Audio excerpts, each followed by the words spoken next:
नमस्कार दोस्तों, study with Dev channel में आपका स्वागत है। दोस्तों, हम तंजौर का चालुक्य वंश पे हम चर्चा कर रहे हैं, जो राजराज प्रथम है। यहाँ तक हमने देख लिया है।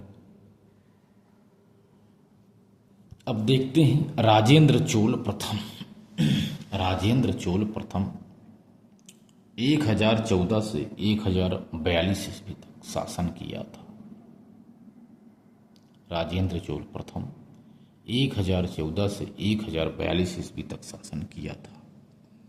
राजेंद्र चोल ने उपाधियां धारण किया था, जैसे गंगैकोंड, पंडित चोल, वीर राजेंद्र। राजेंद्र, पंडित चोल और गंगैकोंड जैसी उपाधियां राजेंद्र चोल प्रथम ने धारण किया था। इन्होंने नगर भी बसाया था। राजेंद्र चोल ने नगर भी बसाया था, जैसे गंगैकोंड चोलपुरम कावेरी नदी के तट पर नगर बसाया था। चोलपुरम और गंगैकोंड, गंगैकोंड उपाधियां भी थी। गंगैकोंड नगर भी बसाया और गंगैकोंड चोलपुरम को अपनी राजधानी भी बनाया था। राजेंद्र चोल ने गंगैकोंड चोलपुरम को अपनी राजधानी बनाया। मंदिर का भी निर्माण करवाया था राजेंद्र चोल प्रथम ने, जैसे गंगैकोंड चोलपुरम में बृहदेश्वर मंदिर का निर्माण करवाया था। यह द्रविड़ शैली का है। बृहदेश्वर मंदिर का निर्माण द्रविड़ शैली में करवाया है गंगैकोंड चोलपुरम में, जो इनकी राजधानी है। तालाब, राजेंद्र चोल ने प्रथम ने तालाब का भी निर्माण करवाया है कुछ, जैसे चोलगंगम का निर्माण चोलपुरम में करवाया है। चोलगंगम एक तालाब है जिसका निर्माण चोलपुरम में राजेंद्र चोल प्रथम के द्वारा करवाया गया है। तो यही है राजेंद्र चोल प्रथम 1014 से 1042 ईस्वी तक शासन किया है। राजेंद्र चोल प्रथम उपाधियां धारण किया है, जैसे गंगैकोंड, पंडित चोल और वीर राजेंद्र। नगर भी बसाया था। गंगैकोंड चोलपुरम नामक नगर भी बसाया कावेरी नदी के तट पर। गंगैकोंड चोलपुरम को इन्होंने अपनी राजधानी भी बनाया तथा गंगैकोंड चोलपुरम में बृहदेश्वर मंदिर का निर्माण द्रविड़ शैली में करवाया। तालाब का भी निर्माण करवाया चोलपुरम में, चोलगंगम तालाब। तो राजेंद्र चोल प्रथम चोल वंश का सबसे शक्तिशाली एवं प्रतापी शासक था। जो तंजौर का चोल वंश है, इस चोल वंश का सबसे शक्तिशाली एवं प्रतापी शासक था। उसने सिंचाई करने के लिए नहरों का भी निर्माण करवाया था। नहरों का भी निर्माण कार्य करवाया था।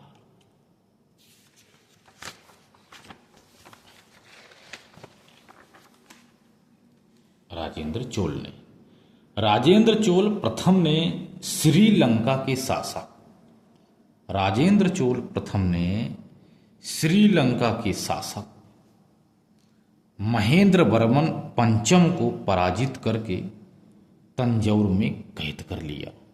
राजेंद्र चोल प्रथम ने श्रीलंका के शासक महेंद्र वर्मन पंचम को पराजित करके तंजौर में कैद कर लिया। कुछ समय के पश्चात महेंद्र वर्मन पंचम की मृत्यु हो गई।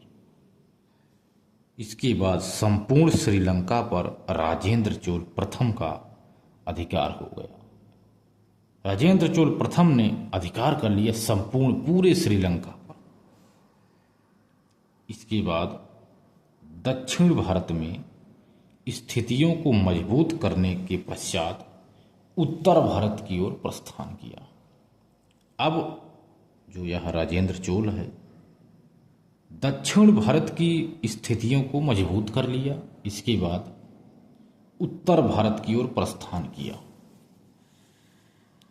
उत्तर भारत की ओर प्रस्थान करके बंगाल पहुंचा, जब जाकर के बंगाल, तो बंगाल में पाल वंश था, तो पाल वंश के शासक महिपाल प्रथम को पराजित किया। बंगाल में पाल वंश के शासक महिपाल को राजेंद्र चोल प्रथम ने पराजित किया। उत्तर भारत के शासकों के सिर पर घड़े में गंगा जल रखवा कर दक्षिण भारत तक लाया, दक्षिण भारत लाया। उत्तर भारत के जो भी शासक थे उनके सर के ऊपर, सिर के ऊपर घड़े में गंगा जल रखवा कर दक्षिण भारत लाया। गंगा जल को चोल गंगम नामक तालाब में डलवा दिया। ऐसा कहा जाता है कि राजेंद्र चोल प्रथम ने गंगा को उत्तर भारत से दक्षिण भारत लेकर गया था। ऐसा कहा जाता है कि राजेंद्र चोल प्रथम ने गंगा को उत्तर भारत से दक्षिण भारत ले गया था। इसके बाद आता है कुलोत्तुंग प्रथम 1070 से 1020 ईस्वी तक। कुलोत्तुंग प्रथम,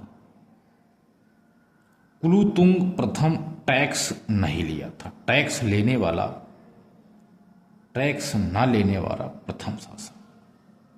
कुलोत्तुंग प्रथम ने 1077 ईस्वी में 72 प्रतिनिधियों का एक व्यापारिक मंडल दल चीन भेजा था।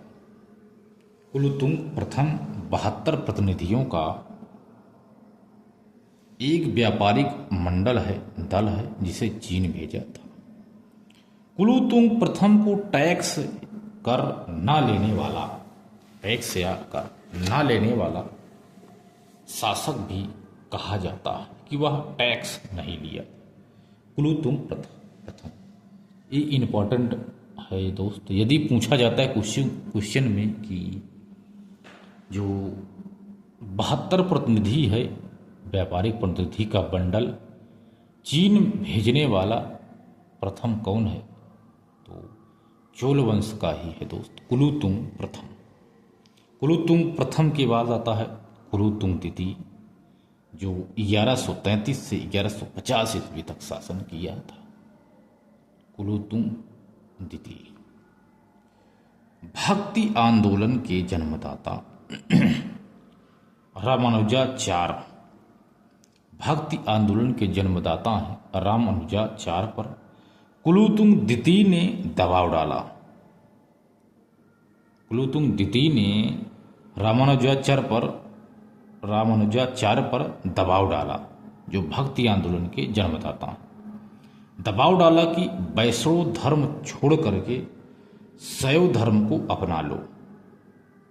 कहा कि आप वैष्णव धर्म छोड़ करके शैव धर्म अपना लो, किंतु उन्होंने ऐसा नहीं किया। कुलोत्तुंग द्वितीय के कहने पर भी उसे उसने नहीं किया था रामानुजाचार्य।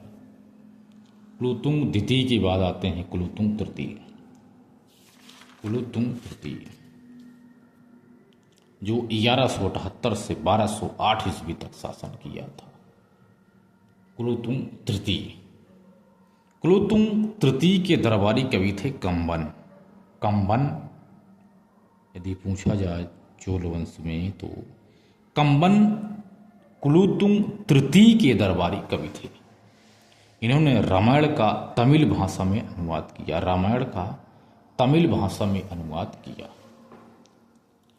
कुलोत्तुंग तृतीय के दरबारी कवि कंबन ने रामायण का तमिल भाषा में अनुवाद तमिल रामायणम नामक शीर्षक में किया है।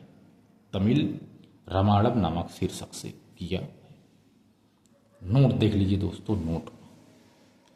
चोल वंश का अंतिम शासक राजेंद्र चोल तृतीय था। चोल वंश का अंतिम शासक राजेंद्र चोल तृतीय था। अगला पॉइंट, चोल वंश का राजकीय चिन्ह बाघ है। चोल वंश का राजकीय चिन्ह बाघ है। अगला पॉइंट, चोल वंश का राजकीय धर्म शैव धर्म है। चोल वंश का राजकीय धर्म शैव धर्म है। अगला पॉइंट, चोल वंश की जो चोल वंश है, चोल वंश की राजकीय भाषा तमिल थी। चोल वंश की राजकीय भाषा तमिल थी। तो ये चोल वंश यही है दोस्तों। तो दोस्तों मिलते हैं और एक बेहतरीन क्लास में, तब तक के लिए धन्यवाद।